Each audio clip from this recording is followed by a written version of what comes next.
Hello guys! Na-try mo na bang kumain dito sa Try Mo sa Lagro Subdivision sa Bristol Street? Kung ikaw ay malapit lang dito o kaya naman ay sa kalapit na barangay, pag napadaan ka dito, subukan mo.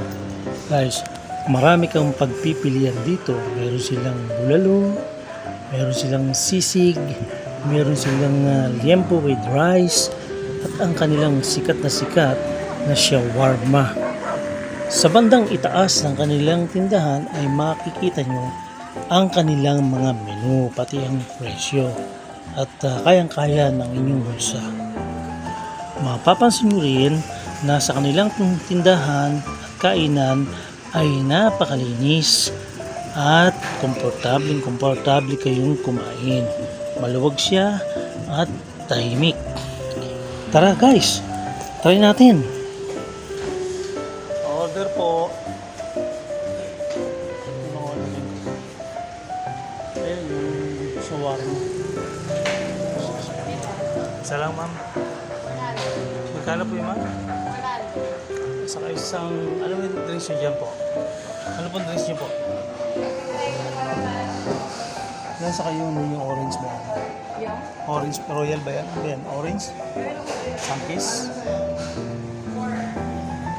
Sola sa baba. Sola? Hindi, yun. Kalamansi.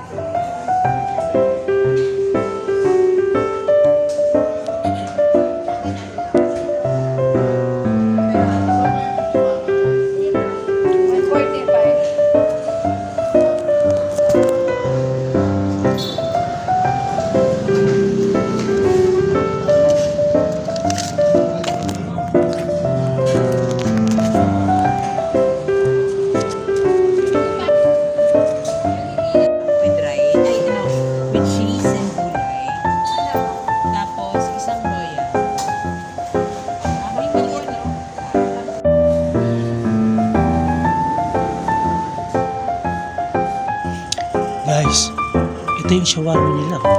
100 pesos each. Ang laki guys. Oh, busog-busog ka nito. Ang dami laman oh. Kita mo. Oh, try mo guys oh. Ayan, oh. Bumili na rin ako ng panulak. Itong kalamansi juice. 45 pesos. Tara guys, kain tayo guys. Tikman natin. Sarap oh. Malaman.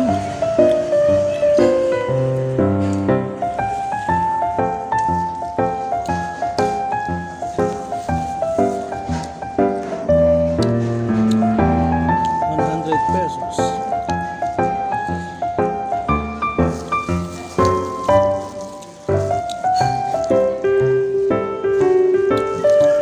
O yung umiiwas sa rice dyan, ito. Try nyo kumain ng shawarma, walang rice. Ayan o. Sarap o. Try mo guys o. Dito lang yan sa Milagro Subdivision. Kung galing ka ng Commonwealth, kanan ka sa Regalado Avenue. Pagdating mo ng Bristol Street, kanan ka uli.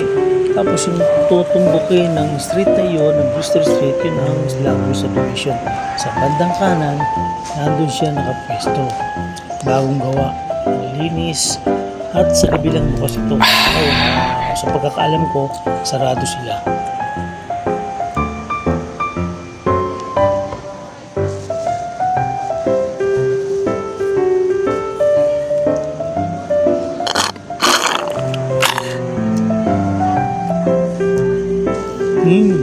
Malaman guys oh. Laki. Pag naubos mo ito, busog ka talaga nito guys. Tagal ka nito magutom. Laki. Oh.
Thank you for watching. Bye-bye.